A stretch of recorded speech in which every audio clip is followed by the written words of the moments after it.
October 14, 1943.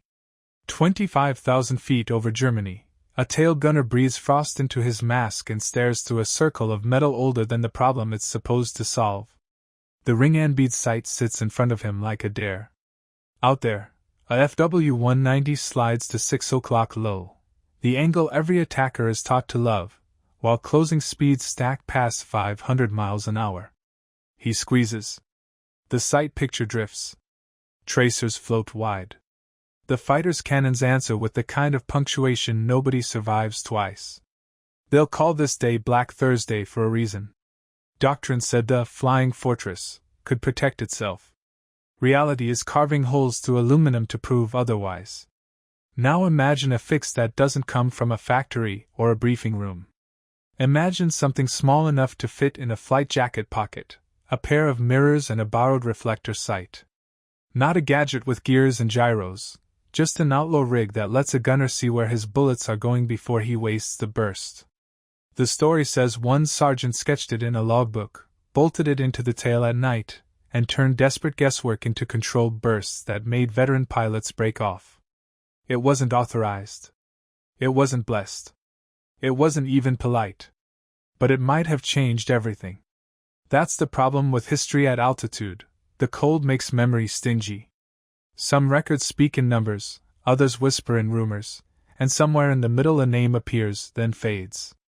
Did a field-built sight really tip the balance at the bomber's most vulnerable angle? Did mirrors, of all things, make the tail bite back? The only way to answer is to walk into that cramped compartment, feel the oxygen bite, and test the idea the way it was born, under fire. Because if you've ever tried to hit a moving speck from a moving box while the sky tries to shake your hands loose, you know the truth: courage isn't enough. The picture has to be honest. And on a day when the math said nobody should finish 25 missions, one rule breaker set out to fix the picture. No permission slip, no second chances, just a rig that might turn a coffin into a fighting position. Whether it was legend or blueprint, what happened next would force even the most stubborn commanders to look again at the tail, and what it could do when the sight finally told the truth. October 14, 1943, a date that would etch itself into the bones of every airman who flew it. The 8th Air Force called it a precision daylight bombing raid. The men who survived called it something else entirely: Black Thursday.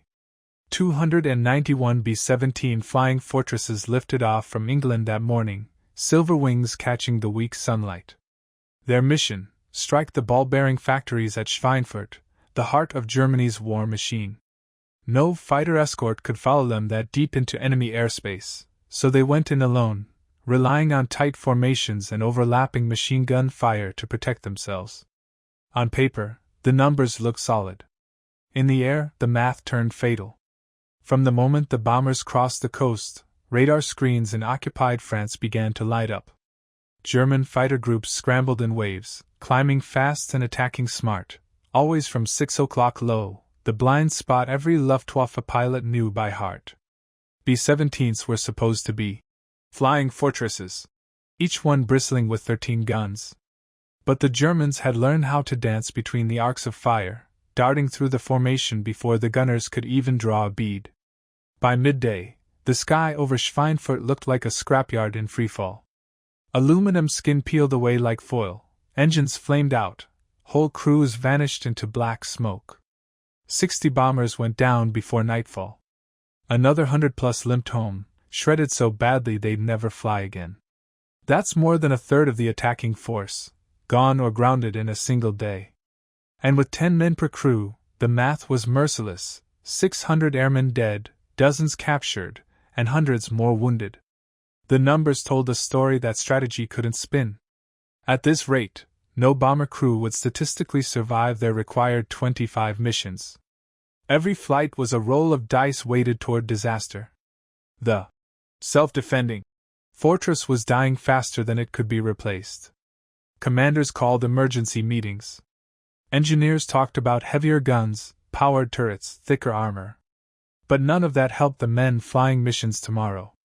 The truth was simple and terrifying: the enemy had figured them out, and the gunners in those tails, the last line of defense, couldn't hit back hard enough to matter.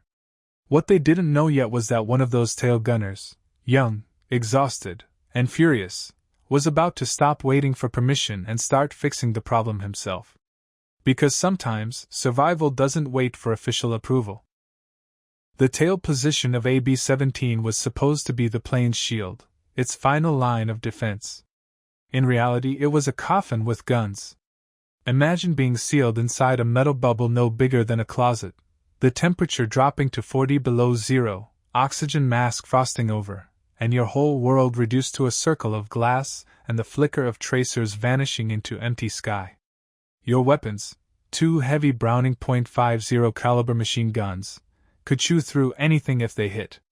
But that's the catch, they almost never did.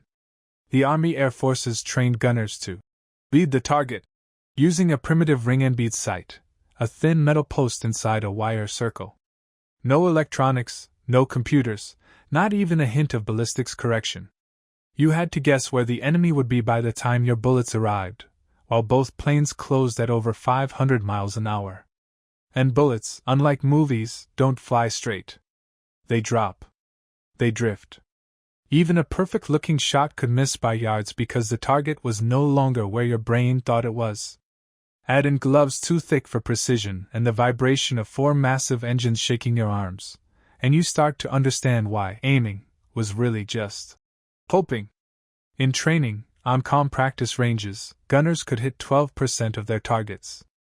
In combat, that dropped below 8%. 8. That meant 92 out of every 100 bursts were just noise and smoke, nothing more. Fighter pilots learned this quickly. They'd dive in from 6 o'clock low, the angle least covered by the tail guns, ride through a few seconds of wild return fire, and line up their cannons for the kill. To them, tail gunners weren't threats. They were warnings that the real attack was about to land. Inside that tail compartment, Staff Sergeant Michael Romano, or any gunner like him, was trapped between faith and physics. He knew the odds. He knew the statistics said he wouldn't survive 25 missions. But quitting wasn't an option. Every trigger pull was a desperate equation: speed, range, angle, gravity, fear. Miss and you die. Guess wrong, and your crew burns. Romano started to notice something the manuals never mentioned. The problem wasn't courage. It wasn't firepower. It was information. The gunner couldn't see where his bullets would go until it was too late to change a thing. He wasn't firing blind because he was scared. He was firing blind because the tools made him that way. That realization, that his sight was lying to him, was the spark. And sparks have a way of turning into fire. After his 3rd mission, Michael Romano didn't head to the barracks. He stayed behind on the hardstand, still wearing his flight jacket, still shaking, not from fear, but from the weight of the twin .50s he'd wrestled for hours. The tails smelled of hydraulic fluid and cordite. He stared at the ring and bead sight, that little metal circle that had failed him yet again, and realized something painfully simple: the sight wasn't made for survival. It was made for regulation. Romano wasn't an engineer. He wasn't even supposed to be creative. He was a 22-year-old factory kid from Pittsburgh who knew how to work with his hands and fix broken machines. But what he saw that night wasn't a machine, it was a death trap disguised as a defense system. He leaned forward, staring into the curved plexiglass window, and caught his own reflection staring back at him. That's when the idea hit. If the glass could reflect him, it could also reflect the tracers. He pulled out his logbook, flipped it to the back, and began sketching. What if he mounted small convex mirrors along the sides of his gun position, angled just right so he could see where his bullets were actually going in real time? What if he combined those mirrors with a fighter-style reflector sight, the kind that projected a glowing reticle right over the target instead of relying on a clumsy wire ring? If he could line up the reticle while watching the tracers dance in the mirrors, he wouldn't have to guess anymore. He'd see the correction as he fired. It was an insane idea. Reflector sights were designed for single-seat fighters, not the cramped coffin of AB-17 tail. Installing one meant violating half a dozen maintenance regulations and modifying Army property, a court-martial offense. But to Romano, the choice was simple: either keep missing and die by the book, or break the rules and maybe live to see home again. He needed help, someone who could build what he could only sketch. That's when he found Technical Sergeant Frank Airmen, an older mechanic with grease-stained hands and a habit of saying yes to impossible ideas. Romano showed him the drawings. Kellerman studied them in silence for a moment, then sighed. "You know this is illegal," he said flatly. Romano nodded. "Yeah. But it might work." That was all Kellerman needed to hear. That night, long after the base went dark, the two men worked in the corner of a maintenance hangar under a single flickering bulb. They scavenged mirrors from damaged navigation gear, plexiglass from wrecked canopies, and a reflector sight from a crashed P-47 Thunderbolt. Piece by piece, they assembled the outlaw system, a Frankenstein's blend of scrap and desperation. No authorization. No paperwork. Just survival. At 4:30 a.m., the first prototype sat bolted into the tail of Romano's B-17 knockout dropper. The installation looked crude, even laughable, mirrors wired in place, brackets welded by hand, but it worked.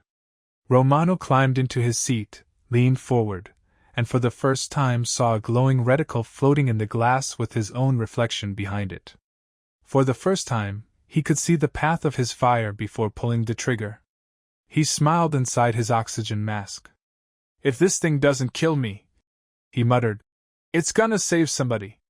What he didn't know was that his secret fix was about to make him a criminal, or a hero, depending on who found out first. They launched for Munster with the illegal site still in place, and no one but a handful of grease-stained friends knowing the secret. Over Germany, the world narrowed to a ring of metal, a flickering reticle, and a dot that had to be a man in a fighter's cockpit. A Bf-109 dove in from 6 o'clock level, the exact angle that had turned so many tales into tombs. Romano swung the guns, centered the glowing dot, and watched his mirrors show the tracer stream crawling out of the barrels. The first burst spilled wide. He adjusted a hair, squeezed again, and this time the tracers and the enemy converged. The 109's engine combusted in a spray of black smoke. It flipped and began its ruin song to the earth. Romano didn't celebrate long. He had a crew to watch over and a bomber to land. Back on the hardstand, the celebration, quiet, relieved, stunned, lasted 20 minutes. Then the airman who wasn't supposed to see anything walked up, Master Sergeant Donald Pierce, crew chief, eyes sharp for anything that might fall off in flight. He found the mirrors at the tail, and the reflector sight bolted where no tech order allowed it to be. "Paperwork exists for a reason," Pierce said, "and that reason smells like lawsuits and court-martials." Captain Voss, the armament officer, arrived with protocol in his mouth and fury on his clipboard. "Remove it," he ordered. "Unauthorized modifications. Technical orders violated. This will compromise the aircraft." The word, court-martial, was spoken like a threat and a promise. But pilots live by different measures than clerks. Lieutenant Holbrook, Romano's pilot, stepped between the rules and the result. "He shot one down," he said flatly. "We should run the cameras." That tiny demand split the room like lightning. The armament officers wanted discipline, the operations crew wanted data. So they compromised in the only way that mattered. They left the site in place for a short, tightly controlled test run, and they filmed it. Gun cameras don't lie the way human reports can. If the footage showed improvement, the conversation would move from punishment to adoption. If it didn't, the modification would come off and the paperwork would start. By evening, the base was buzzing. Gunners asked how hard it was to install. Mechanics muttered about materials. Officers argued about precedent. Colonel Stanley Ray listened to both sides and then made the sort of call that decides who lives. Keep it for 3 missions, film every engagement, and if the results were real, figure out how to make it official. If not, remove it and write him up. It's a thin line between innovation and insubordination in wartime, and Romano, had just walked it in a pair of oily gloves. The cliff ahead, test flights with the whole sky watching. October 12, 1943. The air above Bremen was gray and vicious, a sky stitched with contrails and gunfire. Romano sat in his glass cage, his hands steady on the grips of those twin .50s. This was the first real test, the first mission under scrutiny. Commanders wanted data, the cameras were rolling. If his idea failed, it wouldn't just end his experiment, it would end his career. The German fighters came fast. A FW-190 Dove from 7 o'clock high, slicing through the formation with the same deadly confidence that had killed hundreds before. Romano swung his guns, centering the glowing reticle in his new reflector sight. For the first time, he didn't guess where to aim. He knew. The mirrors caught the tracers curling behind the fighter. He adjusted instantly, leading the nose by the width of the reticle's circle, and fired. A burst of flame erupted from the fighter's wing root. The 190 rolled, trailing smoke as it plunged toward the cloud deck below. Romano's gun camera captured the kill frame by frame, proof, not rumor. Moments later, another Bf-109 screamed in from 6 o'clock low, the exact attack profile every gunner dreaded. Romano's mirrors lit up with his tracer path. The sight picture felt balanced, effortless. He fired a 4-second burst. The 109's canopy shattered. The pilot bailed too late. Second confirmed kill. 2 German fighters destroyed in less than 30 minutes, and only 380 rounds fired. For context, the average tail gunner burned through nearly 3,000 rounds per kill, if they ever hit one at all. Romano had done it with a fraction of the ammo, and the film didn't lie. When the bomber landed, the crew chief handed the gun camera footage to the armament officers. They watched in silence as the tracers curved perfectly into their targets. The mirrors clearly showed corrections in real time, the very thing official engineering said was impossible. Even Captain Morrison, the same officer who'd argued for disciplinary action, had to admit what he was seeing. "All right," he muttered finally. "It works." Colonel Ray didn't waste time.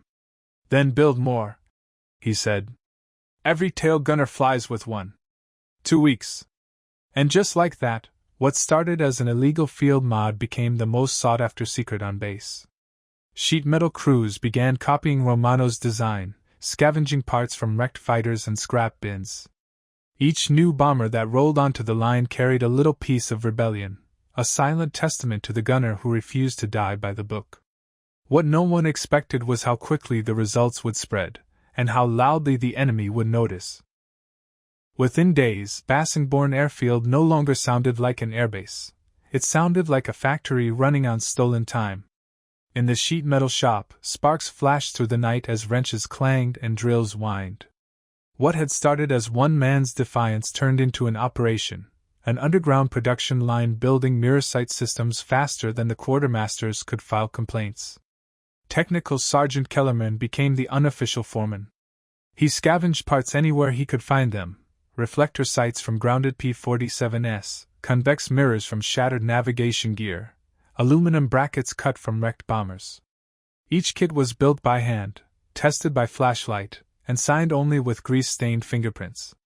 No paperwork, no authorization numbers, just results. By the end of the first week, 4 complete systems rolled out every day. Gunners whispered about them over breakfast. Mechanics hid parts in toolboxes. Even pilots started sneaking down to see the illegal miracle. The transformation was instant. On October 20th, 18 bombers in the 91st Bomb Group carried the modification into combat. That day's mission to Durin changed everything.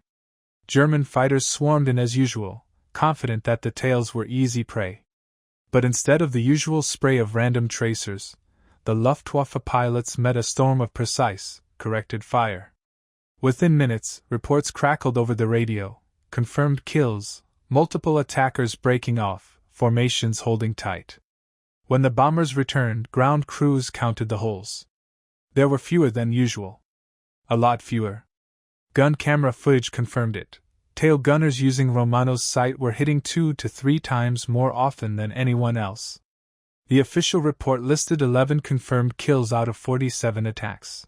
A staggering 23% hit rate, nearly triple the Air Force average. The data spread faster than any memo. On November 3rd at Wilhelmshaven and again on November 5th at Gelsenkirchen, squadrons equipped with the mirrors posted similar results. German after-action reports even began to note increased accuracy of American tail fire. Rear attacks now carry unacceptable risk. For the first time in months, bomber crews felt something close to confidence. The tail, once a death sentence, had teeth. And the men who sat back there, the ones who used to pray through frozen oxygen masks, finally had a way to fight back with something more than luck. But while the crews celebrated, the higher-ups grew nervous. What happens when a battlefield invention outpaces the bureaucracy meant to control it? If the Army couldn't claim it, could they even allow it?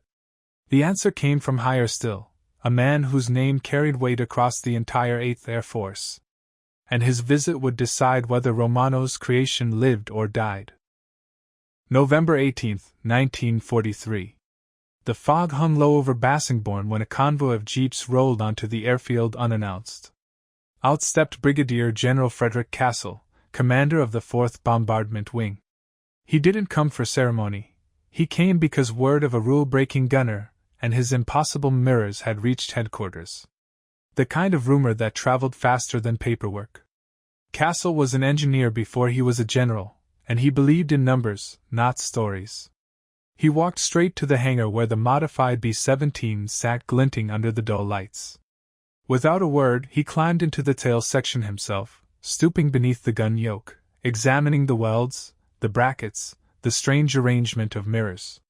He traced a finger along the reflector sight, the one ripped from a P-47 cockpit, and welded in place by a sergeant with no authority to touch it. When he emerged, grease on his hands, he asked the only question that mattered.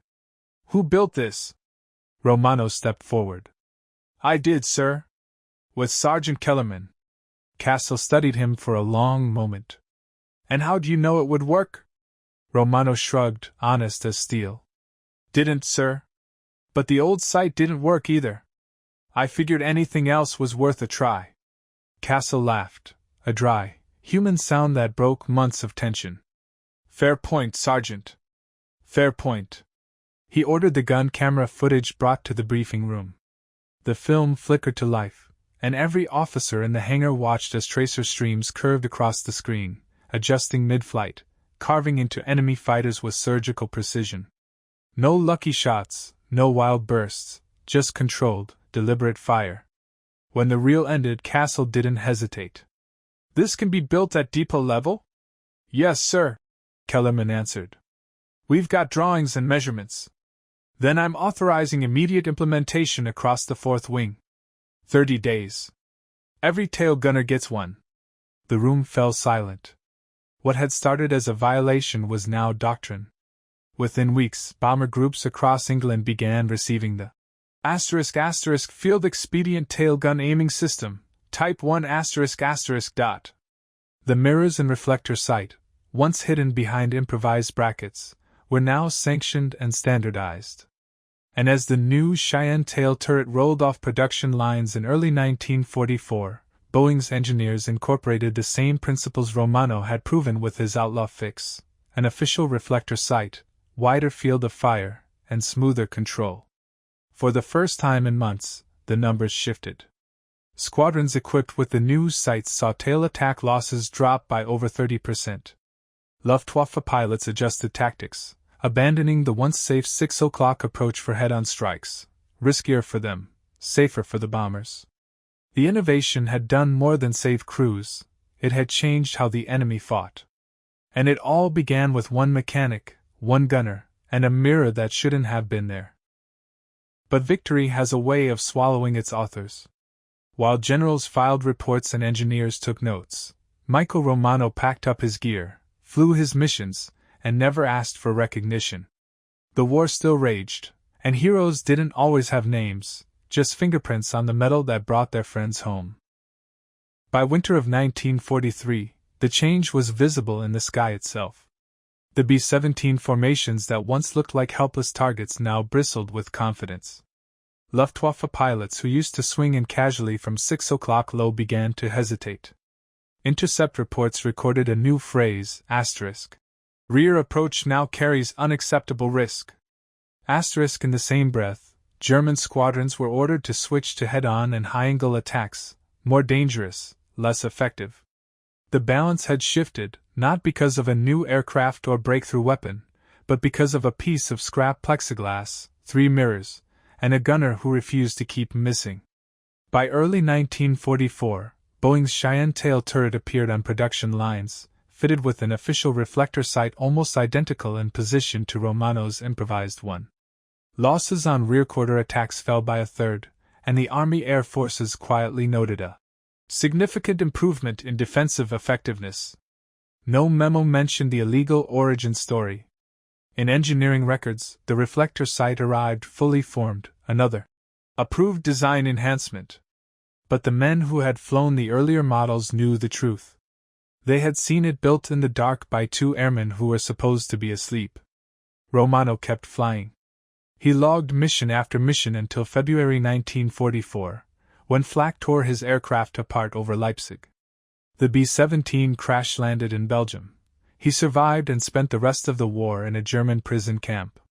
When he finally returned home, there were medals, but no interviews.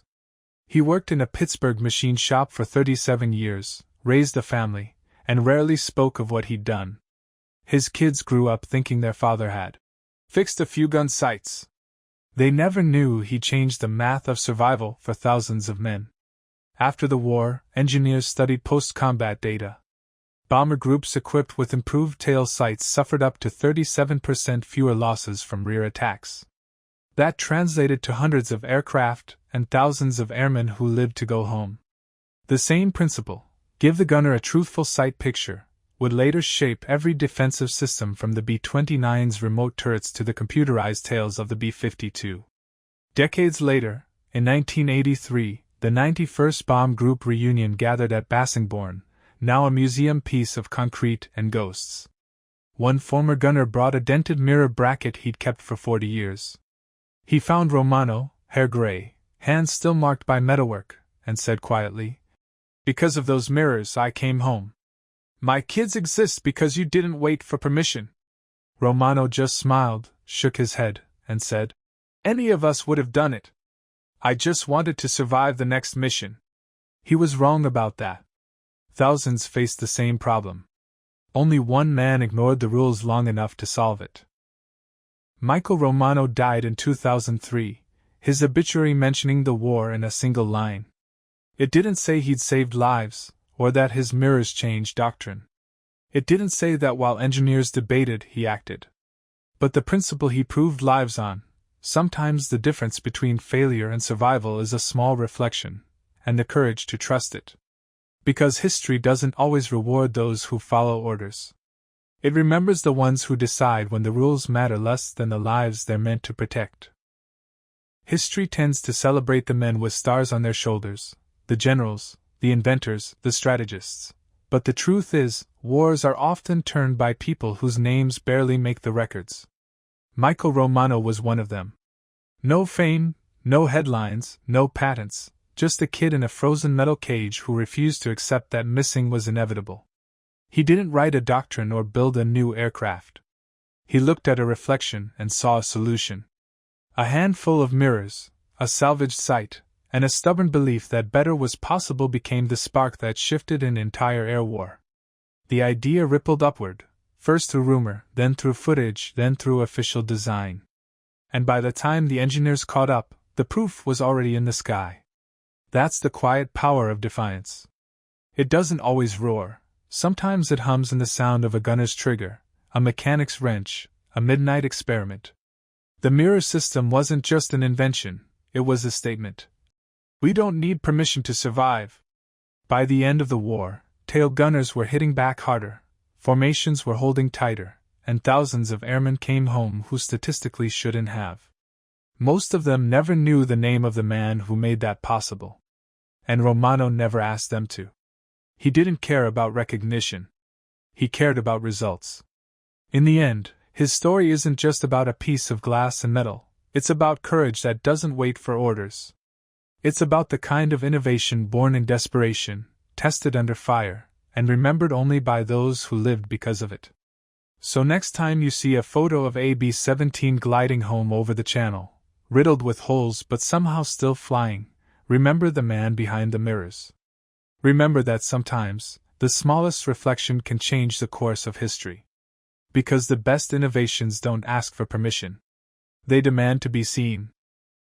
If this story made you see those silver bombers a little differently, if it made you think about the hands behind the hardware, the quiet rebels who rewrote the rules from the shadows, then you already understand what this channel is about.